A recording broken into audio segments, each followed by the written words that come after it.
Hi guys, welcome to AVSR tech. ఈరోజు వీడియోలో topic ఏంటంటే ఎలక్ట్రికల్ ప్యానల్ బోర్డ్ డిజైన్ గురించి చెప్పబోతున్నాను. ఇందులోని చాలా ఇంపార్టెంట్స్, పవర్ని ఏ రకంగా మనం క్యాలిక్యులేట్ చేసి డిస్ట్రిబ్యూట్ చేసి ప్యానల్ బోర్డ్ తయారు చేయాలి, అలాగే ఏ రేటింగ్స్ MCCBలు వాడాలి, MCBలు వాడాలి అని దాని గురించి ఈ వీడియోలో చెప్పబోతున్నాను. ఓకే గైస్, ఈ వీడియో లాస్ట్ వరకు స్కిప్ చేయకుండా చూడండి. ప్రతి పాయింట్ కూడా చాలా ఇంపార్టెంట్ అయి ఉంటుంది.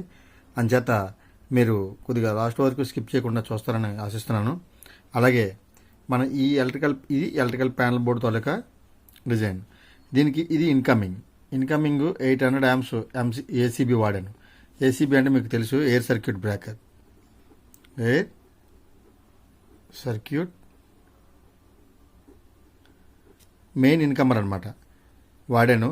అలాగే లాస్ట్ వీడియోలో మీకు చెప్పినట్టు ప్రతి ప్యానల్ బోర్డుకి ఎలక్ట్రికల్ డివైస్ ప్రతి దానికి కూడా ఎర్తింగ్ అనేది ఇంపార్టెంట్. చూసారా, ఎర్త్ అనేది కంపల్సరీ ఫస్ట్ ఎర్త్ని కనెక్ట్ చేసుకోవాలి ప్యానల్ పెట్టినండి. అలాగే ఇన్కమింగ్ నుంచి అవుట్ గోయింగ్ బస్ బార్స్ ఇవన్నీ. అయితే ఇందులో రెండు రకాలుగా మనం ఒక్కొక్క ప్యానల్ ఒక్కొక్క డిజైన్ ఉంటుంది. నేను ఒక ప్యానల్ డిజైన్ తీసుకొని మీకు చెప్పబోతున్నాను.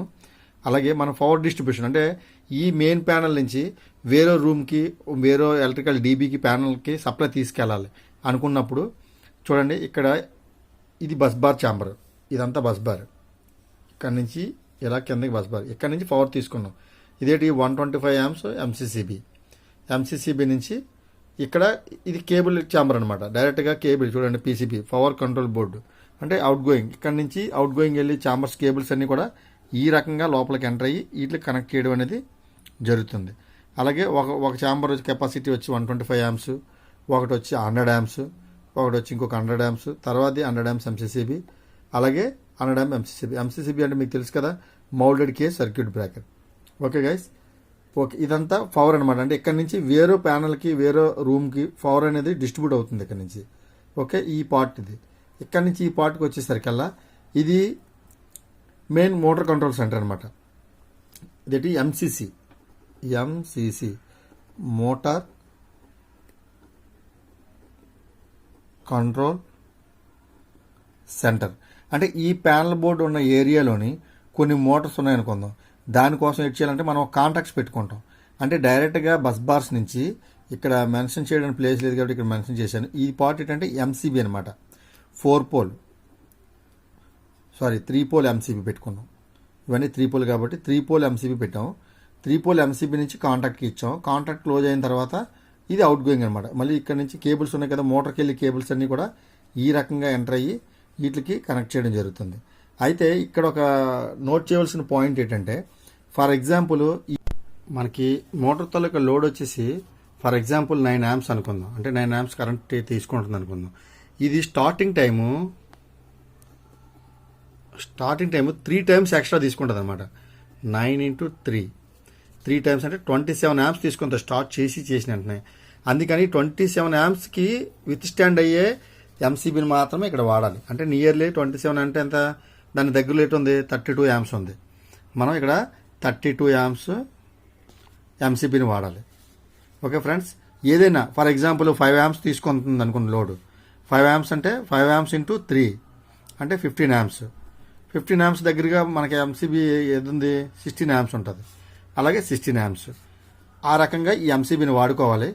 నెక్స్ట్ ఆటోమేటిక్గా మోటార్ తాలూకు ఇది ఇప్పుడు 9 amps అనుకుంది, 9 amps తీసుకుంటుందంటే ఇది ఒక 5 HP మోటార్ అయితే దీనికి రిలే రేంజ్ వచ్చేసి 6 to 9.3 కానీ లేకపోతే 6 to 10 amp రిలే ఉంటుంది అన్నమాట.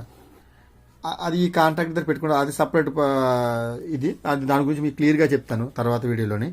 అలాగేంటంటే ఇదిలా కాంటాక్ట్ అనమాట. ఇది దీనికి వచ్చే MCB 3 పోల్ MCB ఇదంతా 32 amps. అయితే ఇప్పుడు మనం లోడ్ని ఏ రకంగా క్యాలిక్యులేట్ చేయాలి అంటే కనుక దీని ఇన్కమర్ ఎంత అండి, 800 amps. 800 ampsకి ఈక్వల్ ఉండేటట్టుగానే దీని లోడ్ని మనం డిజైన్ చేసుకోవాలి.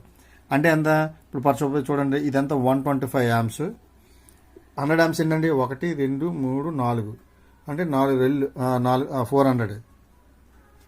400 amps. ఎంత అయిందండి, ఇది 525 amps అయింది. ఇవి ఫర్ ఎగ్జాంపుల్ 32 amps అండి.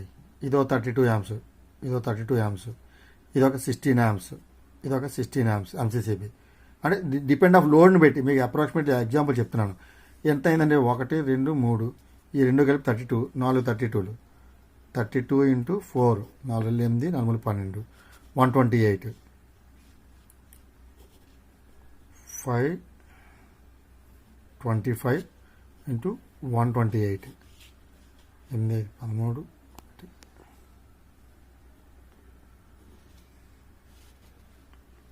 653 amps.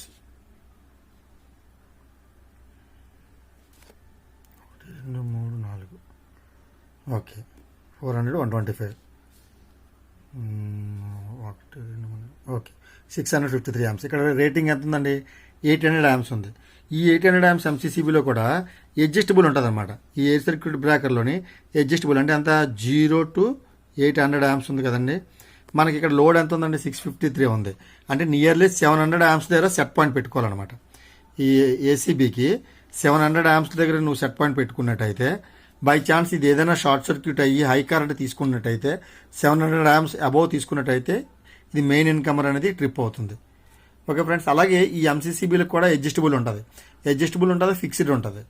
ఈ 100 amps ఉందనుకోండి, out going load maybe 32 amps 50 amps ఉందనుకోండి, ఈ 100 amps ఎంసీసీబీని కూడా మనం అడ్జస్టబుల్లో పెట్టుకోవచ్చు. అవుట్ గోయింగ్ 50 amps ఉన్నదంటే నియర్లీ దీనికి ఒక 60 amps ఎంతో సెట్ పాయింట్ పెట్టుకొని మనం ఫిక్స్ చేస్తాం అడ్జస్టబుల్లోనే. అప్పుడు ఈ ఎంసీసీబీ మీద 60 amps కంటే ఎక్కువ అయితే ట్రిప్ అవుతుంది. అప్పుడు మనం లోడ్ చెక్ చేసుకుని ఒక లోడ్ పెంచామనుకోండి, అప్పుడు దీని సెట్ పాయింట్ అనేది పెంచుకోవడం అనేది జరుగుతుంది. ఈ రకంగా ఎలక్ట్రికల్ ప్యానల్ అనేది డిజైన్ చేయాలి. ఎప్పుడు కూడా మనకి ఇన్కమ్మర్ ఎంత ఉందో దానికి ఈక్వల్గానే అవుట్ గోయింగ్ సోర్సెస్ కూడా ఉండాలి. ఇన్కమ్మర్ 800 amps ఇచ్చి అవుట్ గోయింగ్లోని 900 1000 amps ఉన్నదనుకోండి, ఈ బస్ బార్స్ ఫెయిల్ అయ్యే ఛాన్సెస్ ఉంది. అలాగే ఈ బ్రేకర్ కూడా షార్ట్ అయ్యే ఛాన్సెస్ ఎక్కువగా ఉంటుంది. అందుకని ఎప్పుడైనా సరే ఇన్కమ్మర్ కంట అవుట్ గోయింగ్ తక్కువ ఉన్నా పర్వాలేదు, కానీ ఎక్కువ అయితే మాత్రం ఉండకూడదు. ఈ రకంగా డిజైన్ అనేది చేయాలి. అలాగే ఈ ఎంసీసీ మోటార్ కంట్రోల్ సెంటర్లోని ప్రతి కాంటాక్ట్కి అది మోటార్ తీసుకునే లైన్ కరెంట్, అంటే మోటార్ రన్నింగ్లో ఉన్నప్పుడు ఎంత కరెంట్ తీసుకుంటుందో దానికి 3 times ఎక్కువ మనం ఇన్కమర్ ఎంసీబీని అనే దాన్ని వాడాలి. లేదనుకుంటే కనుక ఫర్ సపోజ్ ఇది 27 amps తీసుకుంటుంది అన్నాను కదా, మీరు ఇది మోటార్ 9 amps తీసుకుంటుంది, మనం ఒక 16 amps చేద్దాం అనుకుంటే ఏటవుతుంది, స్టార్టింగ్ కరెంట్ అనేది ఎప్పుడైతే పెరిగిందో మోటార్ రన్ అవ్వడానికి ముందే ఎంసీబీ అనేది ట్రిప్ అవ్వడం జరుగుతుంది. అందుకని ఎప్పుడు ఈ కాంటాక్ట్ ఈ మోటార్ తాలూకా లోడ్ కరెంట్ కంట 3 times ఎక్కువ రేటింగ్ ఉన్నటువంటి ఎంసీబీని దీనికి వాడాలి. అలాగే ప్యానల్కి ఎటువంటి ఎలక్ట్రికల్ ప్యానల్ అయినా మస్ట్ అండ్ షుడ్ దీనికి ఎర్త్ అనేది కంప్లీట్గా కనెక్ట్ చేయాలి. ఎర్త్ కనెక్ట్ చేసిన తర్వాతే మిగతా కంట్రోల్ వైరింగ్ అంతా చేయాలి. ఇది మాత్రం మర్చిపోవద్దు ఫ్రెండ్స్. అలాగే ఈ ఎంసీబీల గురించి చూశారు కదా, ఇక్కడ నుంచి వేరే డీబీలకు వెళ్తుంది. ఆ రకంగా అంటే ఎంసీసీ ఇప్పుడు ఈ పవర్ కంట్రోల్ అన్నాను కదా, దీని నుంచి వేరే పవర్ డీబీకి వెళ్తుంది. అక్కడ నుంచి మళ్ళీ దాని డిస్ట్రిబ్యూషన్ అనేది మళ్ళీ సపరేట్గా ఉంటుంది. డిపెండ్ ఆఫ్ లోడ్ని బట్టి సపరేషన్ అనేది ఉంటుంది. ఓకే గైస్, ఈ వీడియో మీకు అర్థమైందని అనుకుంటున్నాను. ఏమైనా డౌట్స్ ఉంటే కామెంట్ రూపంలో తెలియజేయండి. వీడియో నచ్చితే షేర్ చేయండి, లైక్ చేయండి. Thank you.